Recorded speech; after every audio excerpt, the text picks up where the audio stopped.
April 2002, the Molson Center, and a man walks out of a tunnel he wasn't supposed to walk out of. 7 months earlier, the diagnosis had been cancer, the body turning on itself, the captain gone.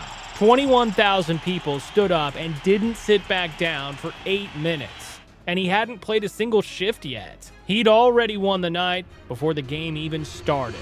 Saku Koivu was never supposed to be here. Too small for the NHL, 5'10" on a good day. In the 1993 draft, 20 teams passed before Montreal called his name at 21st overall. 20 teams saw the same tape. Same hands, same hockey sense, same frame they didn't trust in the corners of a North American rink. Montreal took the swing anyway, and for a while, the rest of the league looked smart for passing. Koivu spent 2 more years in Finland with TPS before he ever crossed over. And when his rookie season finally came in 1995, he answered the doubt the only way that matters, with 20 goals and 45 points in 82 games. Those were top 6 numbers from a player half the league had written off. Then came the injuries, the ones the scouts had quietly predicted.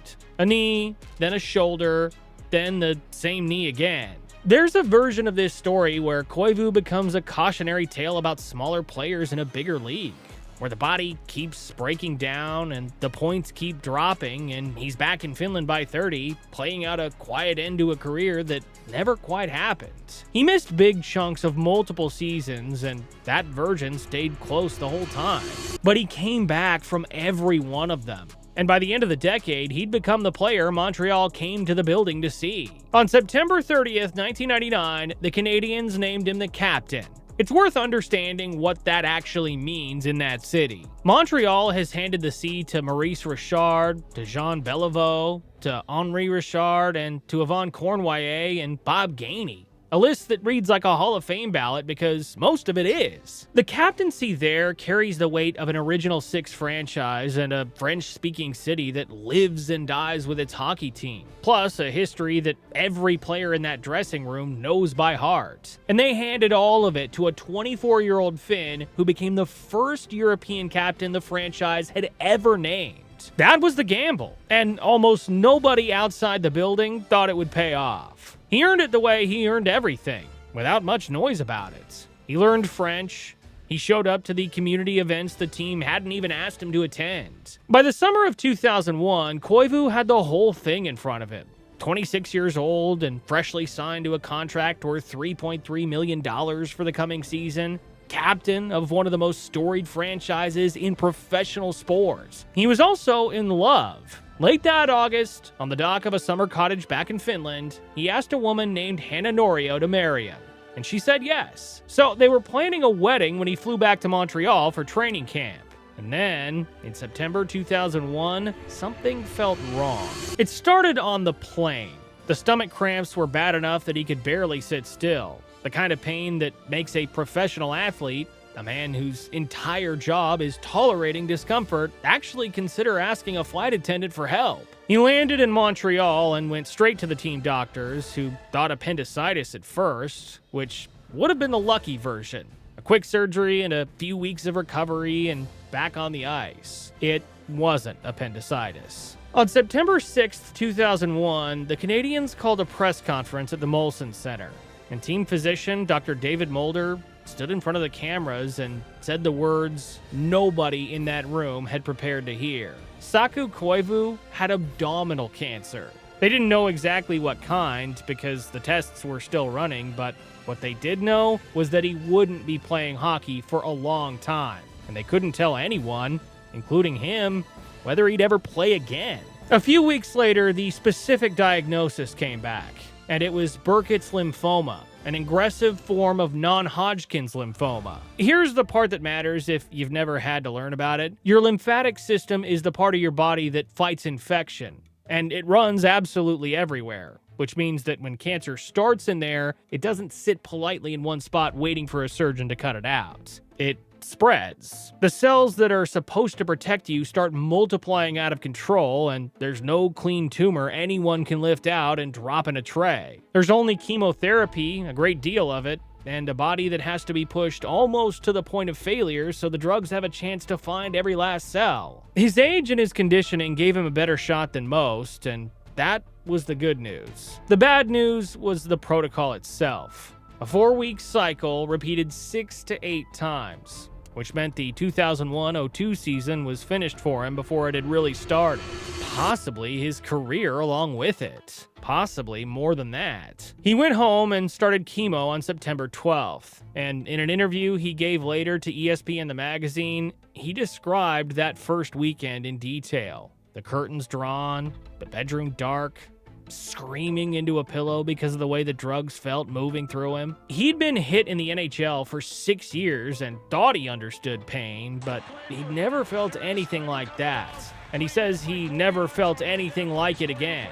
The Canadiens started the season without him, and his stall in the dressing room stayed empty while the team played some of its best hockey of the early going around it. They were playing for him. The fans were watching for him.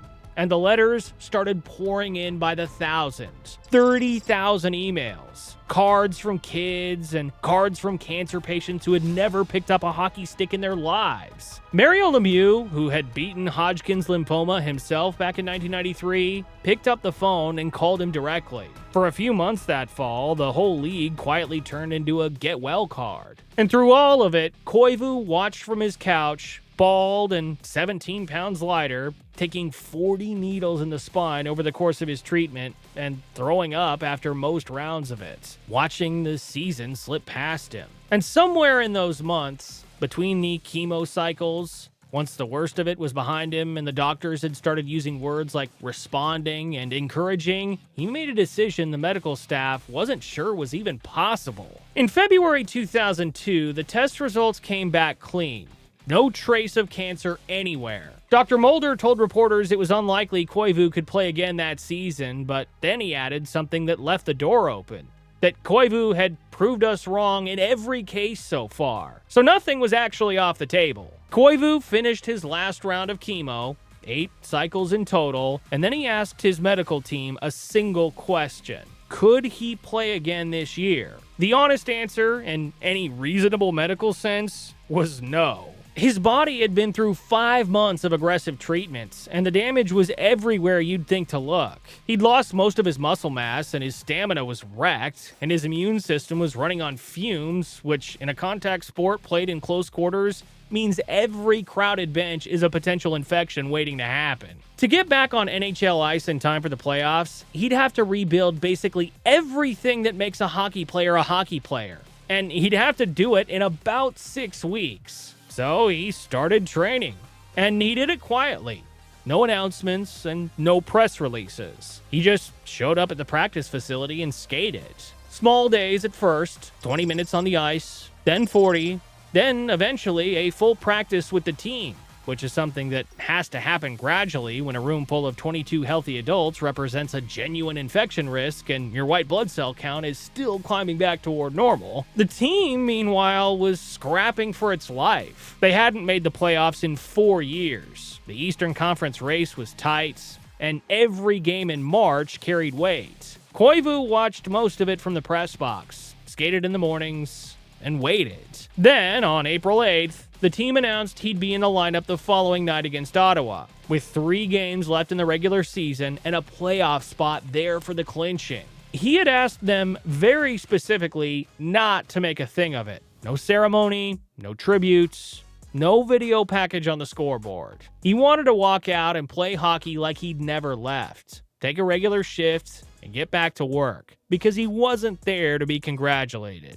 Montreal beat Ottawa 4-3 that night. And Koivu didn't score, but he didn't need to, because the win clinched the playoff berth and put the Canadiens in. He played New Jersey after that, then Buffalo, and by the time the regular season closed, he had 3 games back in his legs after 9 months away. A week later, the first round of the playoffs began against the Boston Bruins. Boston had finished first in the Eastern Conference, and Montreal had finished 8th. So on paper, this was supposed to be a sweep. The Bruins had Joe Thornton in his prime, a deep roster, and home ice. What the Canadiens had was a goalie named Jose Theodore, who'd go on to win both the Hart and Vezina trophies that season, and a captain who had been on chemotherapy 6 weeks before the series started. The series went 6 games. Koivu scored the winning goal in Game 3 against Boston, and across the series, he set up plays, took face-offs, and logged real minutes against a top defensive pair. There's footage of him on the bench during those games, and you can tell he isn't the player he was back in October.